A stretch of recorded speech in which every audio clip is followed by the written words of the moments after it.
Listening to our kids well is a crucial skill to help them feel like we really get them.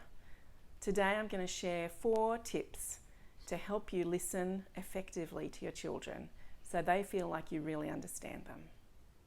I'm Narelle.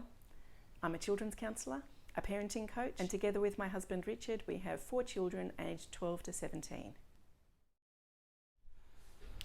We all love our kids and we want them to know that they're loved and feel loved by us. And sometimes I think we can feel like we're communicating love, but the kids don't feel like we really get them. And that's where listening well comes in. When we listen well and our children know that we understand them, they will be more motivated to listen to us and our days will go more smoothly. Sometimes when our children are talking to us, we might not think that what they're saying is important. They might be talking to us, depending on their age, about a stick they found on their walk, or about something they're learning in school, or their favourite TV show. You might think it's boring, but they want to tell you about it. The listening is going to help you sow into your relationship with your child. Listening well to your child is going to help them to know that you care about them and that you really get them. Not just the thing they're trying to tell you about, but them as a person. You understand who they are. The good news is that when you know how to listen well and when you make it part of your daily routine with your kids and the strategies become second nature, listening is easy and simple and quick and can really help to boost your relationship with your kids along. So here are some strategies to help you really listen well to your child. The first thing you need to do to enable you to really listen well to your child is to stop what you're doing. You need to notice that your child is trying to tell you something that they think is important, and you need to put aside what you're doing. And then you need to show with your body that you are paying attention to them. So that could mean eye contact. It could mean that you turn your body towards them or get on their eye level, get down to their level so that you can communicate to them that you're focusing on them. While you're listening to your child, it's important that you really concentrate. That's why we stopped what we're doing. You're going to really concentrate on what they're saying and trying to understand where they're coming from. You're not going to interrupt. You're not going to try and fix their problem or tell them what they did wrong. You're going to just listen. So you're going to listen, you're going to concentrate, and you're going to not respond yet. You're just going to let them say what they're going to say. So the important thing they've got to say to you actually gets to be said. And then when they've finished saying what they want to say, you can reflect back to them what they've just said, but in your own words. So they might have told you about a problem that they had with a sibling, and when they've finished telling you the whole story, even if you can see that it wasn't exactly the way they said it, maybe they said it was all their sister's fault, and you can see, well, probably they had some responsibility in the problem as well. You listen to them, you let them say the whole story, and then you reflect back to them. So when you had this problem with your sister, it seemed to you that your sister was really mean and she just took over the whole game. You're reflecting back to them what they've said so they can know that you really understand what they've said. If you just listen and then say, oh, well, you know, your sister's probably being nice and you probably had some responsibility, they don't feel got. They don't feel like you get it.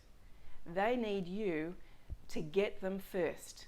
They need to know that you have understood from their perspective and that you love them even in the middle of this difficult situation. And then when you get them, then they can relax into that and they can hear what you've got to say. If you start responding too soon with your solutions, then they may feel more resistance because they feel like you didn't understand what they were saying. So when we reflect back to our child when they're speaking to us, what that's going to look like is you're going to say something like this. So it sounds like you really love that stick that you picked up. Or, it sounds like you really felt hurt by the way your sister talked to you. Or, by the look of it, you're really enjoying that TV show. So you're making an observation. You're saying what it appears to be from your perspective. Now, you might have it wrong. You might have misunderstood them, especially if they're giving, complicated signals. But when we do this reflective listening, we're giving them an opportunity to correct our understanding. So if we say, it sounds like you really such and such, and we got it wrong, they can say, no, actually, I really feel something different. But it's okay to get it wrong in this situation because you're showing that you're trying to understand and you care about their feelings. Then they feel like they can trust you to try again and tell you how they are feeling. And then if you keep going with this situation in a loving, supportive way, you will get to a point where your child will feel understood, and then you can move forward with whatever problem solving you might need to do. Maybe there's no problem solving, and that's great. Then they'll feel understood and you can just move on with your day, and you've built into the emotional connection with your child. I've had conversations with people before that where they have said that reflective listening, where you say in your own words what you think the other person is saying, it feels really weird, like it's going to be obvious that they're using this communication technique. And in this conversation where this person was telling me that it felt weird, I actually used reflective listening to them and said, oh, it sounds like you just really feel awkward when you're communicating in this way, and you're worried that the other person's going to see through it and feel like it's inauthentic. And they go, yeah, that's exactly how I feel. And I told them I just used reflective listening on you and it didn't make you feel that way. Actually, you felt like I really got you. They thought that was pretty funny. I thought it was funny. I love that.